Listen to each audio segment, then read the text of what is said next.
So maybe we will move to the next topic in OBGYN.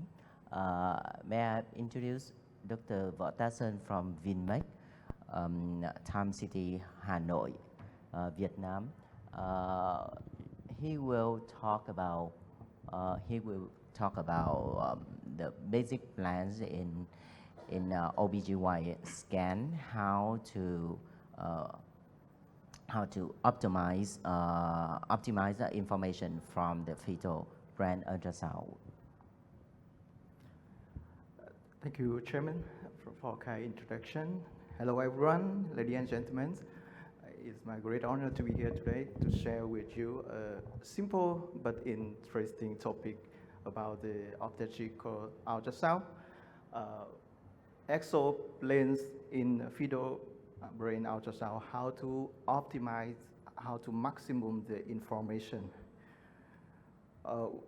This is outline of my talk. We have two parts. The first part is screening ultrasound, and the second part is additional assessment.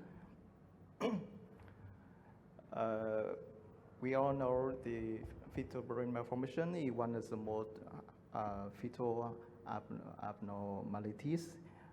So it's important to detect it prenatally. This is a very new guideline from the ISWOC, International Society of Ultrasound in Obstetrics and Gynecology. And I think all you all know how to scan, how to do a screening scan for the fetal brain with 3 exoplanes, a transventricular plane, transthalamic plane, and transcerebral plane. With 3 basic exoplanes, we can see most of important structures of the fetal brain that include, we know the head shape, we access the lateral ventricles, we see the cavum septi pellucidi, CSP, we access the thalami, cerebellum, cisterna magna, and spine. The first thing I would like to share with you is the cavum septi pellucidi. We have to know the definition of the CSP. CSP is a structure, is a box. As we see here, CSP is a box, and we have to differentiate with septum pellucidum. Is a leftist, like the equal here. So in this image, 2 parallel structures here, we name it septum pellucidum, and a box, a cavity between this, we name it cavum septi pellucidi. It is very important to for you to read the article, because in the past we have a lot of controversy about these synonyms. CSP is a space between 2 leaflets, 2 membrane, and a term or afterwards it disappears because it's fusion of 2 leaflets. It creates septum pellucidum. In normal fetus, CSP can be seen from 17 to 37 weeks of gestation, and it disappears afterwards. Non-visualized of CSP before 16 weeks or after 37 weeks is normal. So when you cannot see the CSP at the term, don't worry about it because it's normal. In case you cannot see the fluids in the CSP, non-visualization of fluid in the CSP is also can be observed in the normal fetus. In abnormal case, the first is absent cavum septi pellucidi. It means there's no box. When we don't see the box, it is we only see it in case of complete agenesis of corpus callosum. The second condition is the second term is the absent septum pellucidum. It means no lepless. We can see it in holoprosencephaly, the lobar type. We can see it in severe hydrocephalus, and we can see it in septo-optic dysplasia. The last one of abnormal CSP, abnormal shape of CSP, in case of partial agenesis of the corpus callosum, we don't see the normal box like this. We will see the square shape. I will mention it in the next slide. About the CSP, we have to know the CSP variant. In the first one here, this is the cavum septi pellucidi or CSP. CSP in normal case is we know it is below the CC corpus callosum here, and here is the CSP. And next,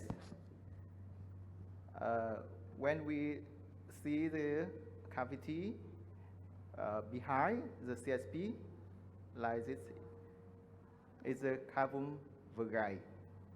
And the last one, CVI, cavum belli interpositi, is below the posterior part of corpus callosum and is upper than the internal vein here.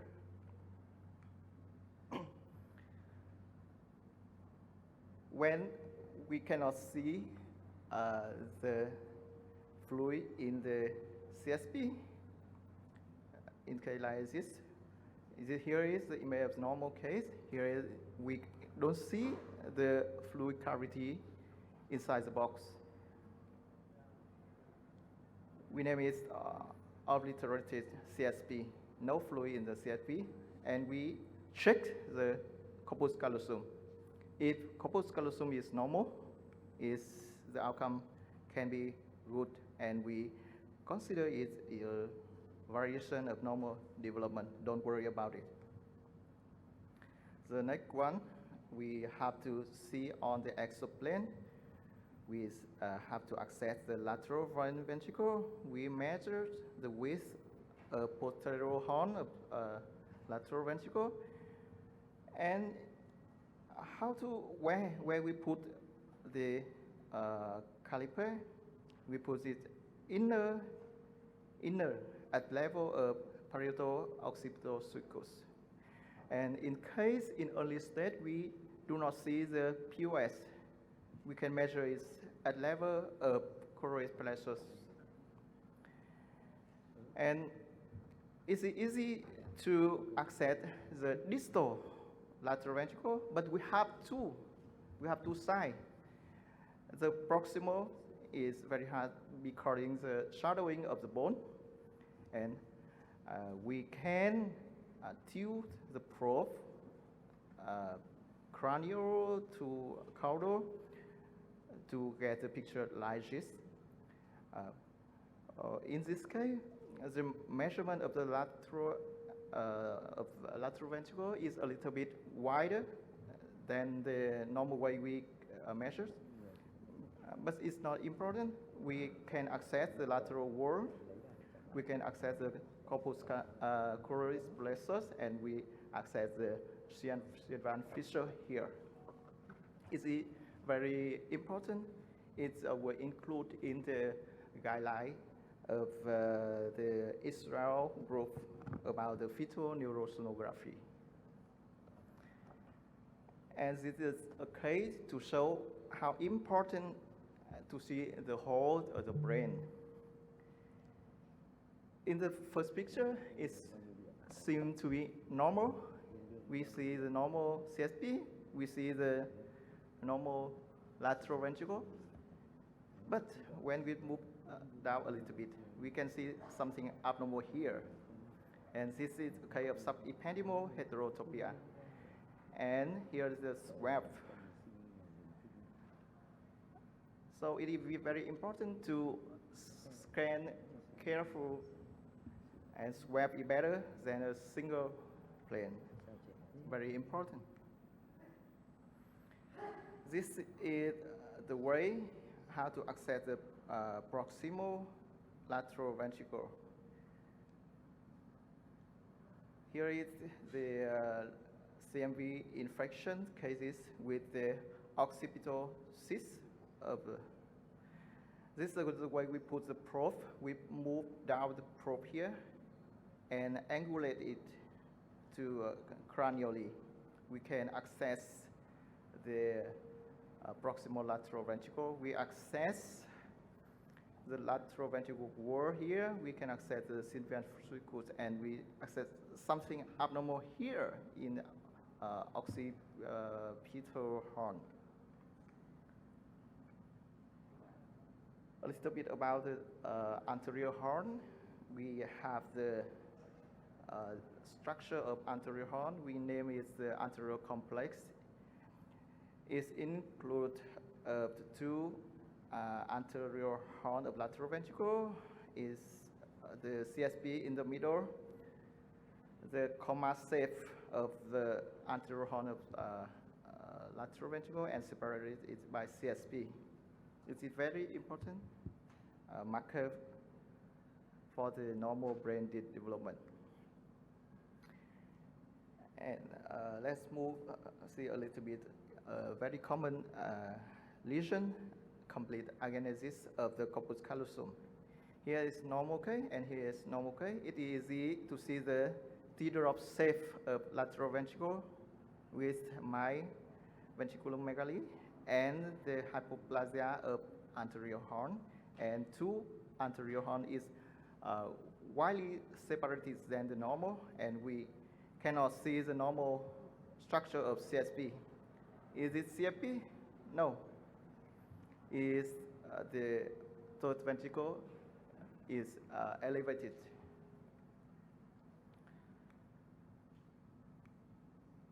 And this is the case of partial agenesis of the corpus callosum. Is there any different? We also have teardrop shape of lateral ventricle, but we still see the CSP with abnormal shape. Here is a sagittal view. We can see the CSP here is small and thin. Let's make a comparison between CSP, between the ACC, partial ACC, and the normal here. Both ACC and partial ACC have the teardrop shape of lateral ventricle, but in the PICC, we still see in the CSP with abnormal shape. Here is the normal shape. This is the normal K. Here's sagittal view to confirm the diagnosis. We don't see the corpus callosum here, short corpus callosum, and normal corpus callosum here. How about the genthalamic plane have any role in prenatal diagnosis?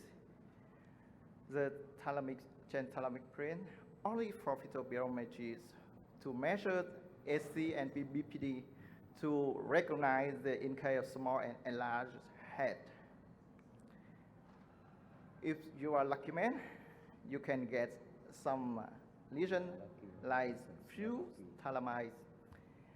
It can cause hypoplastic third ventricle and cause the ventriculomegaly. Let's move on the transcerebellar plane. We have two kinds of transcerebellar plane. This one to measure the size of cerebellum, and this one to access the fourth ventricle. The cerebellum have the butterfly shape with the vermis is hypoechoic in the middle. The size of cisterna magna should be below 10 millimeter, and it may contain some thin septum.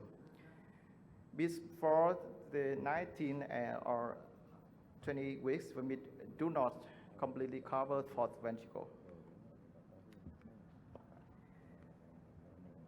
The banana sign, I believe that all of you know about it. Here's normal case with the butterfly shape or the edge shape. Here is the banana side in case of open spina bifida. Here is normal case intact of the spine and the skin. Here is the in case of open spina bifida here. That's another picture about the same pathologist here. The lemon side, yes, very funny pictures. It's a lemon from Vietnam, lemon from US. It's very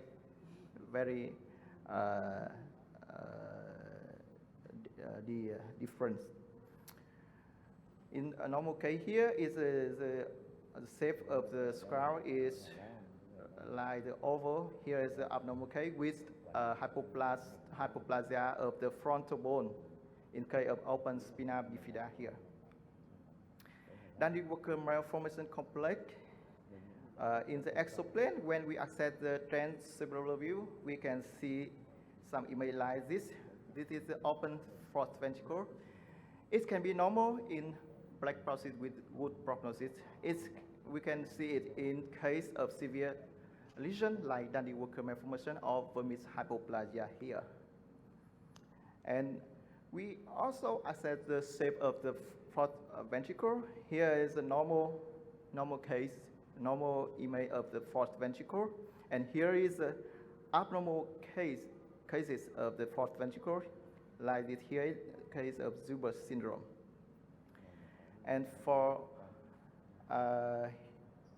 here is a case of Zuber syndrome. Why I mention it here? Because it's a very severe lesion and the recurrence rate is high as 25% because it's autosomal recessive disorder. We access the fourth ventricle with trapezoid shape. We can measure the transcerebellar and anteroposterior diameter, and the normal ratio is over 1. And here we can see it's a bullet shape, abnormal shape of fourth ventricle in case of Zuber syndrome. One important structure is Sylvan sulcus, and we can access it with the strict plane with the landmark here. This plane is, we have to see the fornix, we have to see the fourth ventricle and ambient system when we get a plane to access the Sylvan sulcus, and we can compare it with the reference here. This is some abnormal cases. We can see very dysplastic of cyanide fistula here in case of 28-6. And we always compare two sides of Sylvan sulcus because something we can get the asymmetric Sylvan fistula here. This can also have the agenesis of the corpus callosum, and here is a normal image of the normal cases. And another structures we can access on the axial view is optic chiasma, especially in case of the absent septum pellucidum. The landmark here, we have to obtain the Willis circle, and we get the two cerebral peduncle and two orbits anteriorly here. Here is the case of absent septum pellucidum here. We don't see the labellus here. And here is we measure the chiasma in the axial view and the coronal view. Another structures we can access on the same plane is a brainstem. This is a normal with no cleft here, and this is the abnormal case with anterior cleft of the midbrain, and it is specific for this lesion, the encephalic mesencephalon junction dysplasia here. This is the sagittal view of this case. We can see the cleft here on MRI also. When we move the probe a little bit higher, we can access the lateral ventricle wall here. We can see something abnormal here. The bump here is a subependymal heterotropic dysplasia. And this is, okay, we see abnormal here. And in this case, we can see the abnormal shape, square shape of the anterior horn. Normally it has the comma shape, but in this case, it has a square shape here. And periventricular processus here, we also access in this view. And the last slide. When we cannot see anything in the fetal brain here, because the many shadowing here, this is a normal case, this is an abnormal case. It can be a craniosynostosis. And we access the temporal horn, only suggestion of the temporal cortex in Apers syndrome. So let's keep it simple. When do the fetal brain ultrasound with 3 axial plane, both qualitative and quantitative. And additional assessment include cranial suture, CSP, and anterior horn of lateral ventricle, fourth ventricle shape, proximal lateral ventricle, operculation of Sylvan suture, optical edema, and midbrain can bring you many information of the fetal brain. And please keep in mind that when you do a screening ultrasound, to find any such source, let's move the patient to the dedicated targeted neurosonography, and if needed, MRI can be indicated. That is from me today. Thank you for attention. Okay, thank you very much for the comprehensive talk, and we move to the last presentation delivered by Dr. Trần Nhật Thăng in Hanoi Medical University, in Ho Chi Minh City